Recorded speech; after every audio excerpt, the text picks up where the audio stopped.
귀한 찬양 감사드립니다. 우리 찬양해 주신 것처럼 우리에게 주신 하나님의 사랑을 가지고 그 사명 쫓아 세상으로 나아가서 그리스도의 빛과 소금으로 승리하며 이 땅 가운데 하나님의 나라를 세워나가는 우리 모두가 될 수 있기를 주의 이름으로 축원합니다.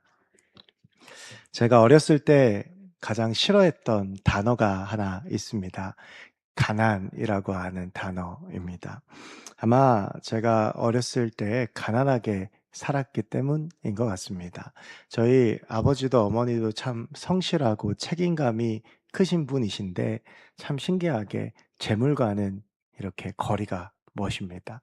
특별히 저희 아버지가 제가 어렸을 때 공장을 하시다가 망하시고 저희 가족들은 대구에 있는 외갓집에 1년 정도 피난을 내려갔다가 그리고 제가 7살 때 서울로 다시 올라갔는데 그 서울에 올라가서 살 집이 없었습니다.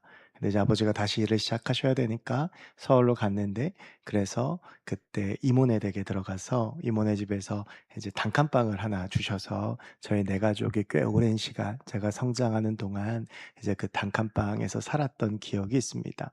그래서 저는 그때부터 고등학교 때까지 제 꿈이 변치 않았습니다. 제 꿈은 돈을 많이 버는 것이었습니다.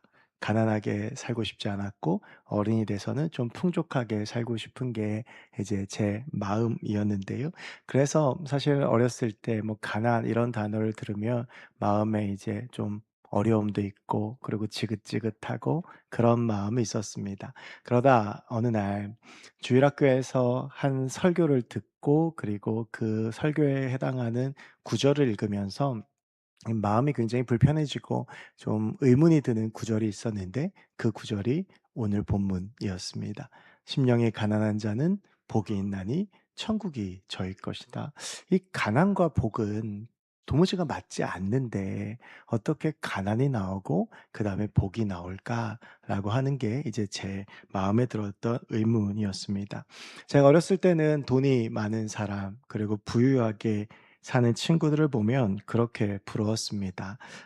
지난주에도 잠시 그런 말씀을 나누었지만 우리 주변에 그런 사람들이 있다면 "아이 도대체 무슨 복이야." 이제 이런 이야기들을 우리가 쉽게 하죠. 그런데 예수님께서 이 공생애를 시작하시면서 첫 설교가 산상수훈인데 그 첫 설교의 가장 첫 마디로 "심령이 가난한 자는 복이 있다."라고 선언을 하십니다. 이 구절은 말 그대로 역설입니다.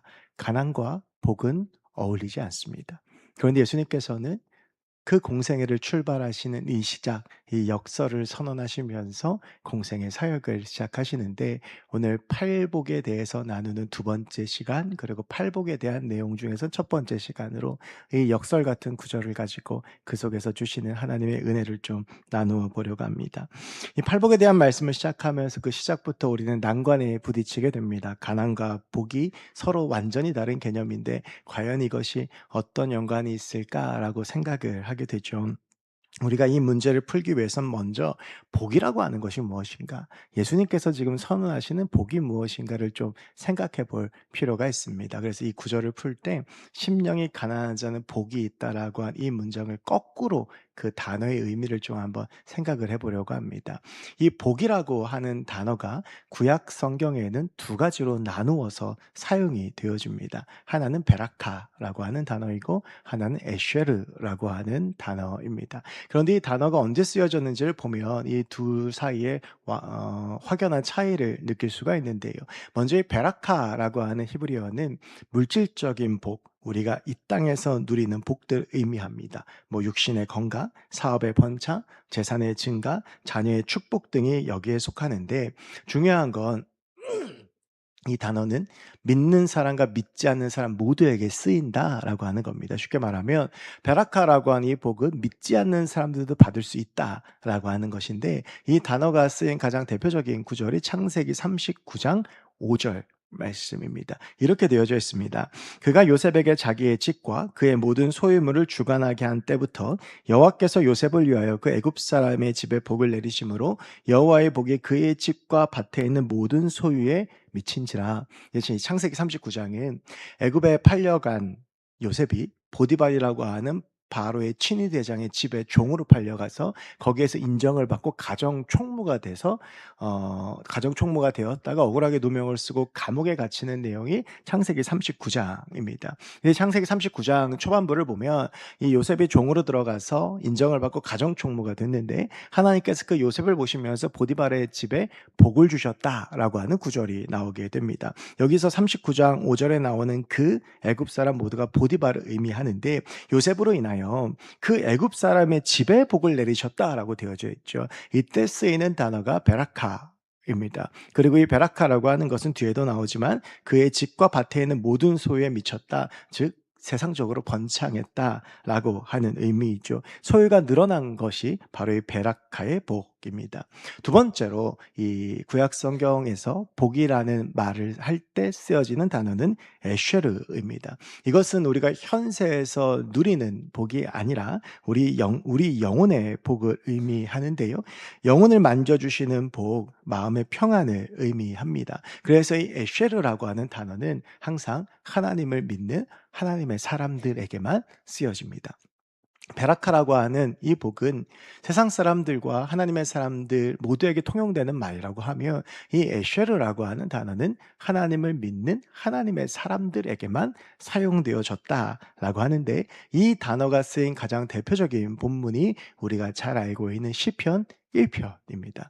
시편 1편은 시편 150편의 가장 앞에 나오는 찬양으로 시편의 서론이면서 시편의 핵심이고 시편의 결론이라고도 할 수 있을 겁니다. 이 말씀을 보면 1절과 2절 말씀만 제가 읽어드리면 복 있는 사람은 악인들의 꾀를 따르지 아니하며 죄인들의 길에 서지 아니하며 오만한 자들의 자리에 앉지 아니하고 오직 여호와의 율법을 즐거워하여 그의 율법을 주야로 묵상하는도다. 아멘. 여기서 시편 1편에서 말하는 복 있는 사람에게 쓰이는 이 히브리 단어가 에쉐르입니다. 하나님 안에서 누리는 영혼의 복을 의미하죠. 오늘 본문에 쓰인 헬라어 복, 팔복에 이야기한 이 예수님이 선하시는 복의 헬라어는 마카리오스라고 하는 단어인데 이 단어는 제가 말씀드렸던 에쉐르와 같은 의미라고 할 수 있습니다. 이것은 예수님께서 선언하시는 팔복의 선언이 세속적이고 인간적이고 하나님을 믿지 않는 사람들도 받을 수 있는 복이 아니라 우리 영혼의 가장 깊은 곳을 만지시며 채우시는 하나님의 복이라고 할 수 있을 겁니다. 그러면서 우리 주님께서 그 첫 복을 설명하시면서 가난에 대한 말씀을 하시죠. 이 가난에 대한 헬라어도 좀 보면 이 가난의 헬라어는 푸토코스입니다. 근데 여러분 그거 아시죠? 가난에도 좀 등급이 있습니다. 진짜 먹고 살 게 없이 가난한 사람이 있고 먹고 살만한데 가난하다고 주장하는 사람이 있습니다. 그리고 집도 없이 정말 아무것도 없는 사람들도 있죠. 그래서 뭐 차상위 계층, 중위 계층 막 이렇게 우리 재산에 따라서 나누기도 하잖아요. 여러분 가난이라고 하는 게 사실은 사람의 기준에 따라서 다를 수가 있죠. 어떤 사람은 누가 보기에도 참 풍족한데 스스로가 가난하다고 여길 수가 있는 것이고 어떤 사람은 가난한데도 난 별로 가난하지 않다고 여길 수도 있을 겁니다. 그런데 오늘 이 헬라어 푸토코스는 정확하게 번역하면 가나안이라기보다는 파산이라고 번역하는 것이 더 맞습니다. 그래서 푸토코스라고 헬라어에 어떤 말이 있냐 하면 거지가 되다 이런 말이 있습니다. 즉 가진 게 아무것도 없는 상태. 그래서 내게 도움을 누군가가 주지 않으면 살 수 없는 상태를 푸토코스라고 이야기를 합니다. 오늘 예수님께서 그렇게 아무런 다른 사람이 도와주지 않으면 살 수 없는 사람, 그 사람에게 복이 있다라고 말씀을 하시는데 중요한 건 이제 제일 앞에 나오는 바로 그 대상이죠. 우리 주님께서 심령이 가난한 자라고 말씀을 하십니다. 여기서 말하는 심령의 헬라어는 푸뉴마인데요. 이게 바람 공기, 숨 이런 뜻입니다. 헬라어로 똑같은 말 루하흐라고 하는 말이 있는데 이제 이 푸뉴마라고 하는 것은 우리가 하나님을 닮은 존재잖아요. 그래서 우리에게는 영혼이 있는데 우리가 영적인 존재인데 그래서 그 영혼을 이야기할 때 푸뉴마라고 하고 그래서 이게 나중에 가면 하나님의 영 성령을 푸뉴마라고 이야기를 합니다. 그래서 지금 방금 제가 푼 이 단어의 뜻을 조합하면 이렇게 됩니다. 우리 영혼이 완전히 파산 상태에 이른 자는 복이 있다라고 하는데 그 복이 영혼의 복이라고 하는 거죠. 이게 굉장히 역설적인 말입니다. 우리 영혼이 완전히 파산 상태에 이르면 우리의 영혼에 복이 있다라고 하는 말입니다.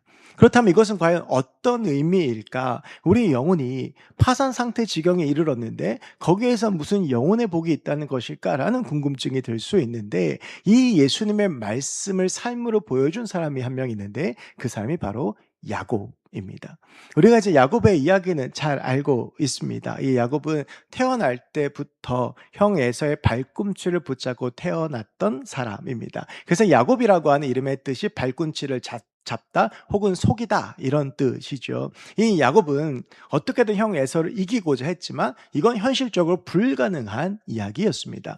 이 에서와 야곱의 차이는 야곱의 노력으로는 도저히 넘을 수가 없는 것이었습니다. 왜냐하면 태어나면서부터 주어지는 것이기 때문입니다. 이 유대 사회에는 장자가 사실 모든 것을 가진다고 해도 과언이 아닙니다. 장자권이라고 하는 것이 그만큼 어마어마한데 그 아주 짧은 시간 사이로 둘이 쌍둥이니까 야곱이 에서보다 늦게 태어나서 형 에서에게 모든 걸 다 빼앗기게 된 겁니다. 이건 다시 태어나지 않으면 회복할 수가 없는 것이죠. 그런데 야곱은 포기하지 못합니다. 그래서 자기 나름대로의 최선을 다하죠. 그래서 형 에서를 속이는데 형 에서는 사람이 거칠고 단순합니다. 그래서 사냥을 하고 돌아온 에서가 지쳐 있으니까 팥죽 냄새를 슬슬 풍겨가지고 에서의 마음을 자극하고 에서가 그거 좀 달라고 하니까 내게 장자권을 주면 이 팥죽을 한 그릇 주겠노라고 이야기해서 또 에서가 그렇게 하자고 그래서 이 장자권의 약속을 야곱이 받게 되죠. 근데 이게 그냥 약속만 취하는 것이 아니라 후에 이삭이 이제 이 에서를 축복하고자 할 때 그때 이삭이 눈이 어두웠거든요. 그때 야곱이 형 에서인 것처럼 꾸며서 그 형 에서의 축복을 대신 가로채게 됩니다. 이 모든 일들을 경험한 에서는 동생 야곱을 죽이겠다고 난리를 칩니다. 마음속에 죽이겠다는 마음이 들죠. 근데 낯빛이 변하고 행동이 바뀌니까 그 부모들이 알잖아요. 그래서 어머니 리브가가 야곱을 자기의 오빠 라반의 집으로 피신을 시킵니다. 야곱은 그 길을 갈 때 얼마나 내가 외삼촌 라반의 집에 머물게 될지 언제 돌아오게 될지 기약도 모르고 이제 그 길을 떠나게 되죠. 그리고 그 시간이 무려 20년이었습니다. 야곱이 20년 동안 거의 노예처럼 살아가다가 이제 고향으로 돌아가게 되는데 문제는 무엇이냐 하면 아직 형 에서가 살아있다는 겁니다. 20년이 지나는 시간 동안 형 에서가 어떠한 마음이 됐는지 어떤 변화가 있었는지 야곱이 알 수가 없잖아요. 뭐 지금처럼 전화를 해보거나 문자를 해볼 수도 없는 거고 뭐 요즘 같으면 뭐 카카오톡에 상태 메시지나 푸사를 보면서 대충 짐작이라도 할 텐데 근데 뭐 그럴 수 있는 게 전혀 없으니까 아무것도 모르는 상태에서 형 에서를 만나러 떠난 거예요. 그런데 야곱에게 들리는 소식이 뭐냐 하면 형 에서가 400명의 장정을 이끌고 자기를 맞이하러 온다는데 이건 필시 날 죽이러 온다는 생각이 드는 거죠. 야곱이 예물도 준비하고 가족들도 중요도에 자기가 생각한 중요도에 따라서 세 진으로 나누고 가지만 여전히 마음속에는 해결되지 않는 문제와 두려움과 걱정이 있습니다. 이건 내 힘으로 어떻게 할 수가 없는 거예요. 누가 도와주지 않으면 이 형 에서와의 관계 속에서 자기가 할 수 있는 게 아무것도 없는 상황 속에서 야곱은 먼저 가족들을 보내고 나서 홀로 약복강가에 남습니다. 그리고 나서 아무것도 붙잡을 수 없고 의지할 수 없는 그때에 하나님이 그 가운데 나타나게 되고 야곱은 그 하나님을 놓지 않습니다. 그래서 해가 밝고 하나님이 떠나셔야 될 때가 됐는데 야곱이 그걸 놓지 않으니까 하나님께서 그의 환도뼈, 고관절을 씌워서 그는 평생 절름발이가 되지만 근데 그렇게 하나님을 끝까지 붙잡음으로 하나님이 그 야곱을 인정하셔서 너는 너 이름을 야곱이라고 하지 말고 남의 발뒤꿈치나 잡고 속이는 자라고 하지 말고 하나님을 이긴 자 이스라엘이라고 이름하도록 해라 라고 하면서 이름을 바꿔주시면서 야곱의 인생 가운데 새로운 차원의 삶을 열어주시죠. 여러분, 야곱은요, 의지할 것이 아무것도 없는 사람이었습니다. 그의 영혼이 얼마나 두렵고 힘들고 그의 영혼이 얼마나 절망적이고 좌절스러웠겠습니까? 그런데 그에게 하나님이 나타나셨고 그는 하나님 아님을 살 수 없기에 하나님만을 붙잡았습니다. 그럴 때에 그의 인생 가운데 하나님께서 주시는 복이 임하게 되는 것이죠.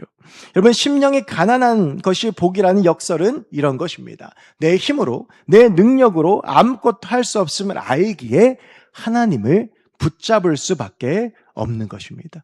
그래서 심령이 가난하다라고 하는 이 표현을 우리가 자주 쓰는 표현으로 바꾸면 겸손이라고 할 수 있습니다. 여러분, 우리가 겸손이라는 단어를 오해할 때가 참 많은데, 겸손이라고 하는 단어는 그저 다른 사람들 앞에서 나를 낮추는 것만을 의미하지 않습니다. 우리가 저 사람 참 겸손한 사람이야, 저 사람 성품이 참 겸손해라고 하면 막 자기를 좀 낮추고 감추고 남을 높여주고 이런 사람을 우리가 겸손하다고 말하지만, 사실은 겸손의 본질적인 의미는 그것이 아니라 하나님이 주인인 것을 인정한다는 뜻인 겁니다. 그러니까 내가 아무것도 아닌 것을 아니까 다른 사람 앞에 나를 낮출 수밖에 없는 거죠. 내가 하나님의 은혜로 사는 것을 알기 때문에 다른 사람 앞에 나를 감추고 하나님을 드러낼 수밖에 없는 겁니다. 반대로 교만한 사람은 내 인생의 주인이 하나님이 아니라 나라고 주장하는 사람들이 교만한 사람들인 거죠. 여러분, 심령이 가난하다라고 하는 것은 무슨 말이냐면 내 힘으로 할 수 없음을 주님 앞에 고백하고 그 하나님을 붙잡는 사람, 내 인생의 주인이 하나님이시고 세상의 그 어떤 것도 내 인생을 복되게 하거나 세상의 그 어떤 것도 내 인생을 구해줄 수 없다는 것을 인정하고 하나님 앞에 전적으로 의지하는 사람이 바로 심령이 가난한 사람들입니다.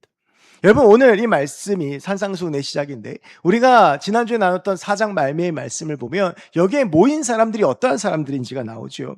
그의 소문이 온 수레에 퍼진지라 사람들의 모든 앓는 자고 각종 병에 걸려서 고통당하는 자, 귀신 들린 자, 간질하는 자, 중풍병자들을 데려오니 그들을 고치시더라. 갈릴리아, 데가볼리아, 예루살렘과 유대아, 요단강 건너편에서 수많은 무리가 따르니라. 여러분, 여기 모인 사람들의 특징이 뭐냐 하면 자기 힘으로 무언가를 할 수 없는 사람들입니다. 그 누구도 도와줄 수 없을 정도로 삶의 나락에 떨어지고 절망과 좌절에 빠져서 극계하는 그 영혼 가운데 그 어떤 것도 붙잡을 수 없는 파산 상태에 이른 사람들이라는 것이죠. 그런데 그런 그들에게 예수의 이야기가 들립니다. 여러분, 예수님이 겉으로 보기엔 여기 모인 사람들과 별반 다를 바 없습니다. 30대 청년이 허름한 옷차림을 해서 나사렛 촌에서 온 한낱 보잘것없는 사람이지만 그에 대한 소문을 듣고 내 문제가 저분이 아니면 해결할 수 없음을 깨닫고 그 앞에 모이는 것이 오늘 본문의 무리들이라고 하는 것이죠. 여러분, 유대인들이요 600년에 가까운 시간 동안 식민지 통치를 받았습니다. 자신의 힘으로 할 수 없는 철저한 무력함을 경험하고 나자 예수님 아니면 하나님 아니면 이 문제를 해결할 수 없다고 그분 앞에 모이게 되는 것입니다. 여러분, 심령이 가난하다라고 하는 것이 이런 것이죠. 나는 아무것도 할 수 없음을 깨닫고 세상은 내게 그 어떤 것도 해줄 수 없음을 깨닫고 주님 앞으로 나아가는 것입니다. 주님 앞에 나아가 주님을 찾고 하나님을 전적으로 의지하는 사람, 내 인생이 주님의 것임을 인정하는 사람이 심령이 가난한 자입니다. 오늘 주님께서 그런 사람들에게 복이 있다라고 말씀하십니다. 여러분, 사실은요, 가난은 지옥과도 같습니다.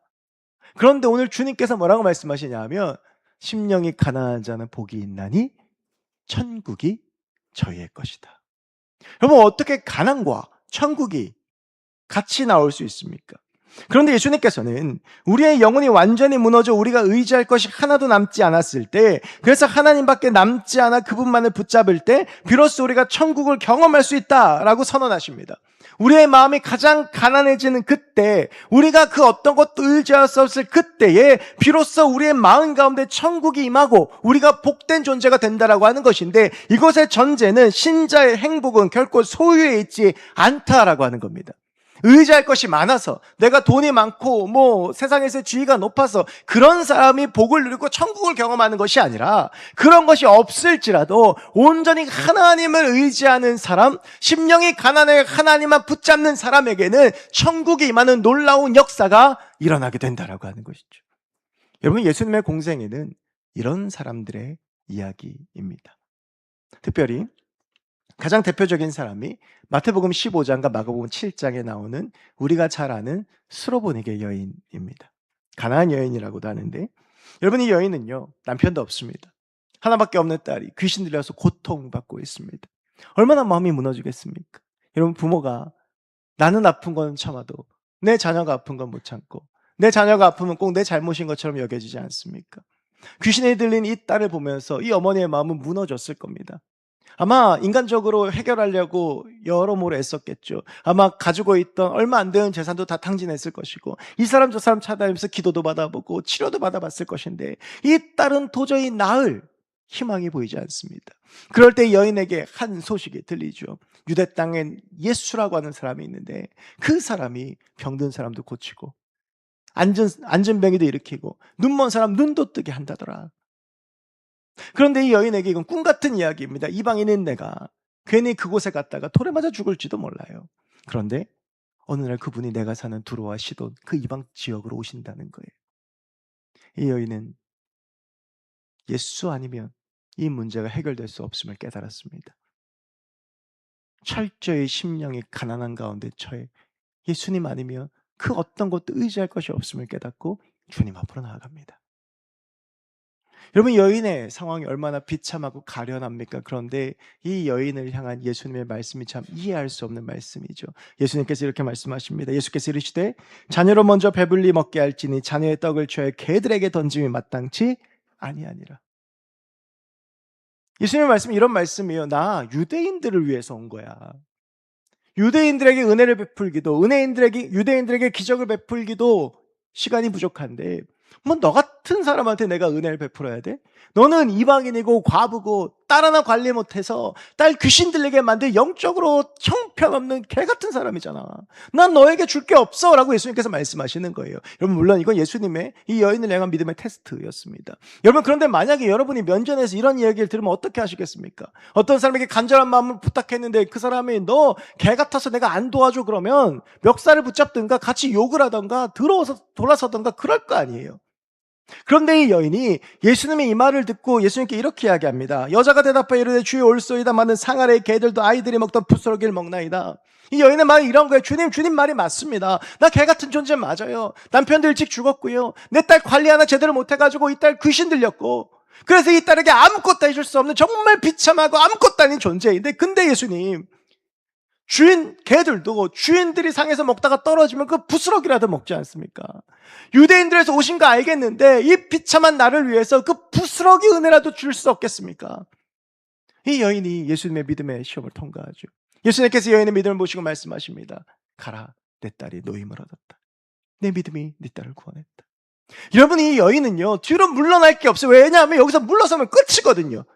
이미 그 마음은 가난할수록 가난해져서 더 이상 붙잡을 게 없는 완전 파산 상태에 이르러서 절망과 좌절 가운데 있을 때 예수라고 하는 이름을 만났고 이분을 붙잡고 여기서 해결되지 않으면 내 인생이 끝이고 내 딸 인생이 끝이라는 걸 이 여인이 알기 때문에 물러서질 않은 거예요.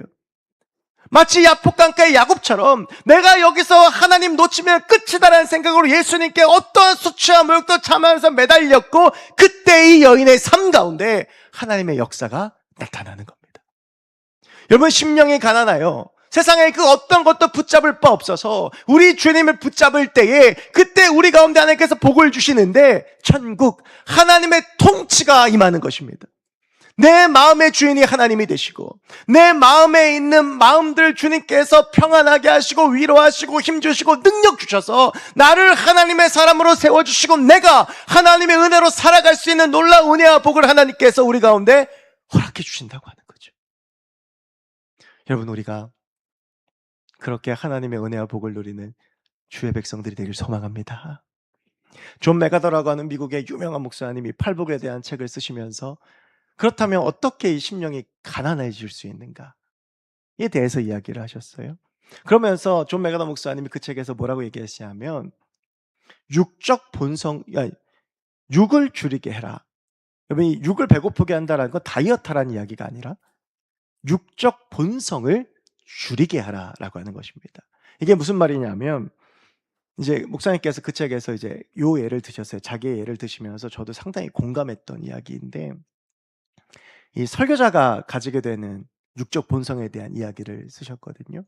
여러분이 설교자가 설교를 하면서 참 많은 생각을 합니다. 제가 이렇게 뭐 준비한 거 하는 것 같지만 이렇게 쭉 보면서 우리 성도님들의 표정을 보면서 왜 저렇게 인상을 찌푸리실까, 뭐가 마음에 안 드나, 아니면 이렇게 약간 좀 이렇게 눈이 좀 이렇게 감기는 분 보면서 지루한가? 한숨을 쉬시면 설교가 기나?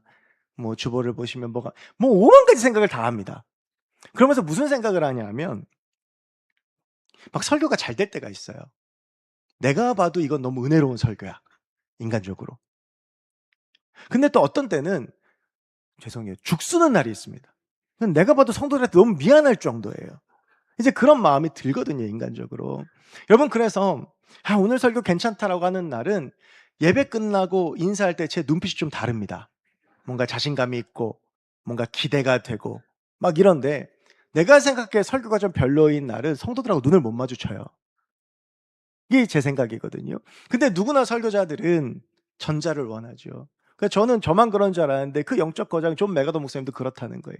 자기가 늘 설교하고 나면 뭘 사람들에게 기대하냐면, 목사님 설교 좋았어요. 목사님 설교 너무 은혜로웠어요. 많은 깨달음을 얻었어요. 이 말을 늘 기다리고 있다는 거예요. 근데 그것을 바라고 의지하고, 그리고 그 말에 의지하면서 내가 사역을 하는 순간 이분이 느낀 게, 그때부터 하나님의 사명과 하나님의 뜻이 보이지 않더라는 거예요. 여러분, 우리의 마음속에 끝없는 인정 욕구와 욕망과 욕심과 야망들이 생기게 되는데, 거기에 내 영혼이 뺏기게 되면 그때부터 뭐가 없어지냐면 하나님이 사라지는 거예요. 내 안에 내가 차는 거죠. 그래서 우리는 심령을 늘 가난하게 해야 됩니다. 여러분, 그런데 어떻게 우리가 심령을 가난하게 할 수 있냐 하면 방법은 하나밖에 없어요. 하나님께 구하는 겁니다. 여러분, 그런데 이게 얼마나 역설적인 말이냐 하면, 구하면 구할수록 우리는 가난함을 경험한다는 거예요. 여러분, 우리가 하나님께 구하는 이유가 뭡니까? 하나님께 물질적으로 어려우면 물질 달라고 기도하고, 하나님께 내가 어떤 삶의 문제에서 해결해 달라고 기도하고, 많이 달라고 기도하고, 높여 달라고 기도하는데, 근데 진짜 기도는 기도하면 기도할수록 내 마음이 가난해지고, 기도하면 기도할수록 내가 의지할 게 사라지는 걸 경험하게 된다는 거예요. 그러면서 그 기도 가운데 결국 우리가 깨닫게 되는 건 하나님밖에 계시지 않는다. 내 삶의 상황이 바뀌지 않아도, 내가 물질적으로 너무 힘들어서 주님 앞에 기도해서 그 물질적인 상황이 좋아지지 않아도, 내가 기도할 때 주님께서 내 마음을 가난하게 해서 주님만 보게 하시고, 야복강가의 야곱처럼 주님이 내게 나타나서 내가 그 주님을 붙잡고 씨름할 때에 상황은 바뀌지 않지만, 에서는 여전히 400명의 장정을 내게 달려오지만, 하지만 내가 그것을 해석하고 내가 그것을 바라보고 믿는 내 마음이 바뀌게 되더라고 하는 거예요.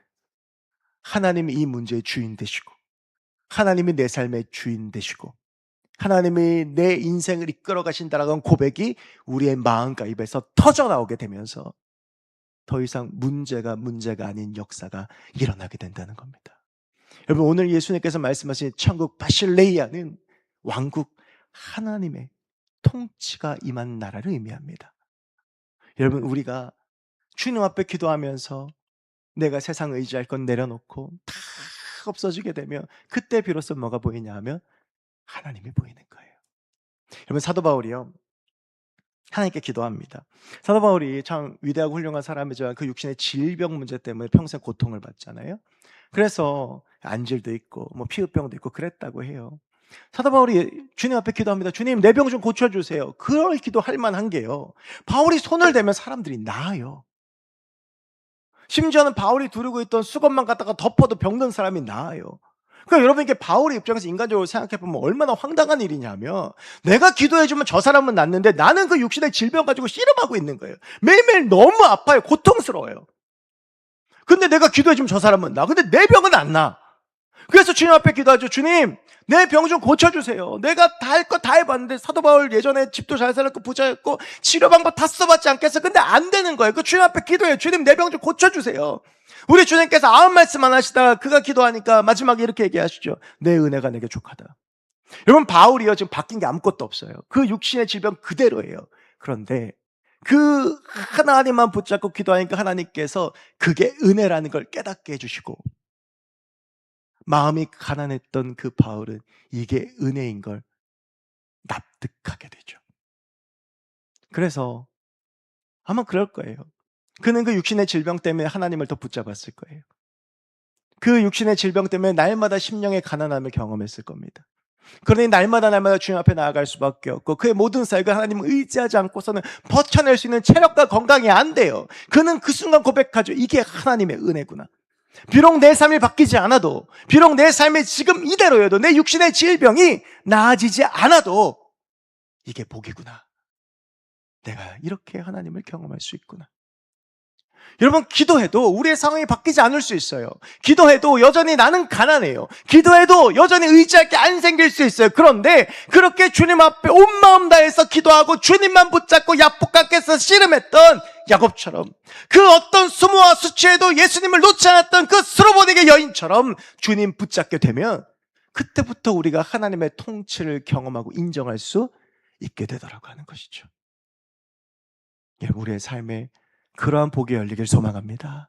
우리가 언제까지고 베라카를 원하면서 재물 쌓아두고 높은 데 올라가고 많은 것을 얻고 누리고 그런 복을 구하는 게 아니라, 내 영혼 깊숙이를 주님이 만지시면서 상황이 바뀌지 않아도 기뻐할 수 있고, 상황이 바뀌지 않아도 감사할 수 있고, 상황이 바뀌지 않아도 담대하게 나아갈 수 있는. 여러분, 그러니까 바울이 인생의 마지막에 뭐라고 고백합니까? 사역 다 마칠 때쯤에 고린도 교회 교인들한테 여전히 바울은 육신의 질병에 매를 두드리면서 몸의 건강은 더 나빠졌지만 항상 기뻐하라, 범사에 감사하라.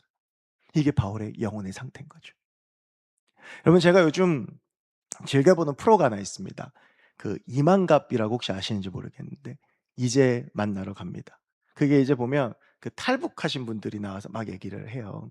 여러분, 그런데 우리나라에 들어오신 탈북자 중에 상당수는 크리스천입니다. 왜냐하면 신앙 때문에 탈북하신 분들도 있고, 그리고 이제 탈북하는 여정을 보통 목사님들이나 선교단체에서 도와요. 그러다 보니까 그 과정 가운데에서 이제 신학을 하게 되신, 신앙을 가진 분들이 많아요. 그래서 제가 다니던 학교에 가면 그 꼭 한 학년에 몇 명씩 탈북하신 신학생들이 있었어요. 그분들하고 이제 이야기를 하는 그 기회들이 있죠. 여러분, 그런데 제 개인적인 고백으로 탈북하신 분들을 보면서 제가 늘 느꼈던 게 뭐냐면, 저랑은 신앙 레벨이 달라요. 그 북한 땅에서 신앙 붙잡고 여기까지 오신 분들의 그 삶이나 언어들이나 하나님을 향한 그 마음을 보면 저하고는 완전히 달라요. 여러분, 사실 이 북한 땅 우리가 생각해 보면 그 정권 가운데에서 의지할 게 뭐가 있어요? 언제 죽을지 모르는 상황이잖아요. 하나님밖에 붙잡을 게 없는 거예요. 그 마음이 가난할 수밖에 없죠. 그러니까 주님만 붙잡아요. 그랬더니 그 속에서 하나님을 경험할 수 있게 된 거예요. 그런데 하루는 이런 일이 있었어요. 저희 한 두 학번 밑에 여자 전사님 중에서 정순희 전사님이라고 이제 탈북하신 분이 계셨어요. 저보다 나이는 훨씬 많으신데, 그분하고 이제 같이 이야기를 좀 할 기회가 있어서 이야기를 하다가 그분이 그러시는 거예요. 전사님, 저 북한으로 다시 돌아가고 싶어요. 그 얘기를 듣는 순간 깜짝 놀랐습니다. 이번 간첩인가? 신고를 해야 되나? 아니, 이 남한 땅에 와가지고 이걸 누리면서, 그때가 이제 2000년대 초반이니까 고난의 행군 막 끝나가지고 북한이 막 날마다 아사자들 들어간다고 나올 그때거든요. 아니, 어떻게 북한 다시 돌아간다고 얘기를 하지? 라고 생각을 하는데 그분 말씀이 이거예요. 북한 땅에선 하나님밖에 의지할 게 없어서 하나님만 의지했대요. 근데 상황은 죽을 것 같고 지옥 같았는데 자기의 마음속에 늘 천국이 맺대요. 그런데 남한 땅에 오니까 의지할 게 너무 많대요. 그러면서 어느 순간 불평불만하는 자기를 봤다는 거예요. 자신이 천국을 누리고 살았던 건 이 풍족한 남한 땅이 아니라 북한 땅이었다는 거예요. 아무것도 의지할 게 없어서 하나님만 붙잡고 살았던 그때에 하나님께서 내 영혼에 주시는 복에 내가 충만했는데, 여기 와서 의지할 게 너무 많고 누릴 게 너무 많으니 어느 순간 하나님을 잃어버린 자기를 발견했다는 거예요. 여러분, 우리는 어떻습니까? 여러분, 심령이 가난한 자가 복이 있다고 하는 것은 우리의 상황, 우리의 소유, 우리가 누리는 것들과 복은 아무 상관없다는 거예요. 우리가 오히려 그 의지할 것들을 다 내려놓고 버리고 하나님만 의지할 때, 그때 우리에게 하나님이 주시는 복이 임하더라고 하는 거죠. 우리의 마음이, 우리의 삶에 천국이 임한다는 겁니다. 하나님의 통치를 인정할 수 있게 된다는 거예요. 하나님 뜻대로 살 수 있게 된다는 거예요. 여러분, 우리가 상황에 따라서 너무 우리의 마음이 일희일비하지 않습니까? 내가 좀 많이 가지면 복 받은 것 같고, 그래서 나보다 더 많이 가진 사람 보면 배 아프고, 세상 속에서 이리 치이고 저리 치이면서 여러분, 그런데 우리의 존재는요, 세상의 벼락칼을 구하는 존재가 아니라 우리 주님께서 우리의 영혼을 채우신 에쉐레의 복을 주셔서 그저 존재하는 것 자체가 하나님과 함께하는 복된 존재가 된 줄로 믿습니다. 여러분, 우리 그 복을 누리는 주의 백성들이 되길 소망합니다. 하나님을 바라보면서, 오직 하나님만 바라보면서, 주님과 씨름하면서, 그렇게 우리가 살아갈 때 하나님께서 우리의 삶에 하나님의 은혜를 채워주시고, 그런 우리를 통해 하나님께서 세상에 줄 수 없는 평안과 기쁨을 주실 줄로 믿습니다. 우리 그 주님 바라보며 믿음으로 승리하는 주의 백성들 되길 주의 이름으로 소망합니다. 기도하겠습니다. 하나님, 오늘 이 팔복의 말씀, 그 첫 하나님의 예수 그리스도의 선포를 우리가 나눕니다. 주님, 우리가 의지할 건 너무 많지만 그 모든 것 다 내려놓고 오직 하나님만 의지하여 믿음으로 승리하는 하나님의 사람들 되게 하여 주시옵소서. 이 모든 말씀을 주 예수 그리스도의 이름으로 기도하옵나이다. 아멘. 우리 시간 함께 말씀 기억하시면서 주만 바라볼지라 같이 찬양하겠습니다.